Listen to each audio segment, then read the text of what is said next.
This is a 2021 Yamaha F9.9 long shaft 4-stroke. Customer wanted me to go through the engine for him. The water pump hasn't been replaced ever on it, and it's a 4-year-old engine, so he wanted me to do that and a couple other things.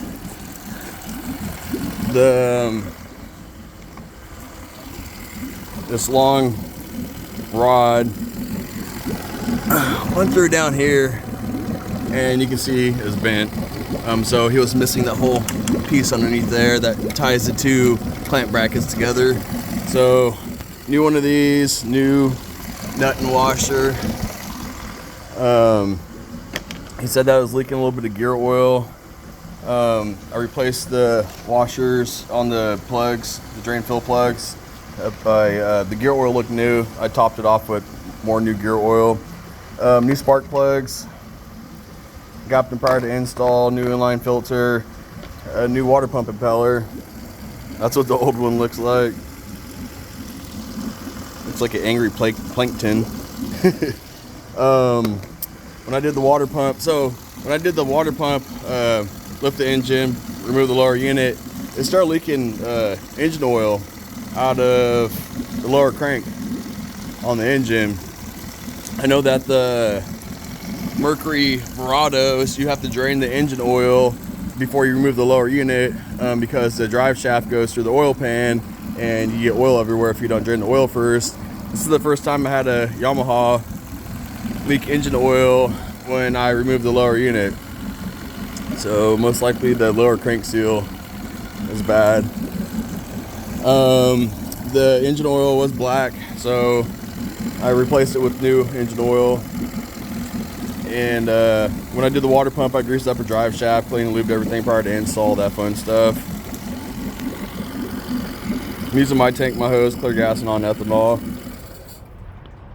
I didn't do anything with the carb or anything like that.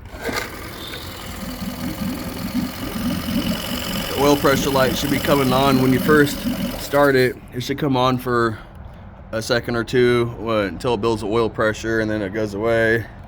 But oh, it kind of went off for a split second there. But that's kind of weird. Usually it'll stay on for a little bit longer than a blip. But yeah, I went through this engine. It's a freshwater engine. He uses it on his drip boat, so I didn't need to go through the thermostat or the anode on the engine or anything like that.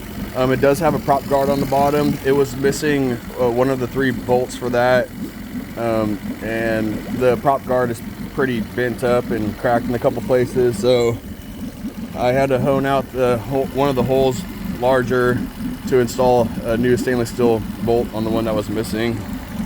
Bolt, lock nut, or lock washer, and stainless steel nut.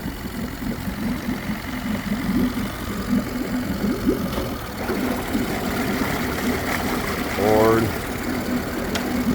neutral, reverse,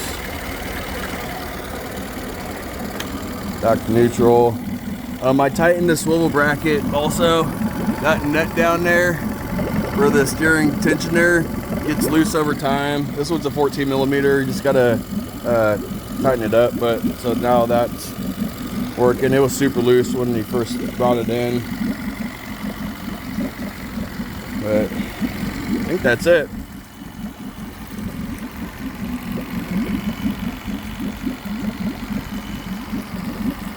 Great engines. This one definitely gets used.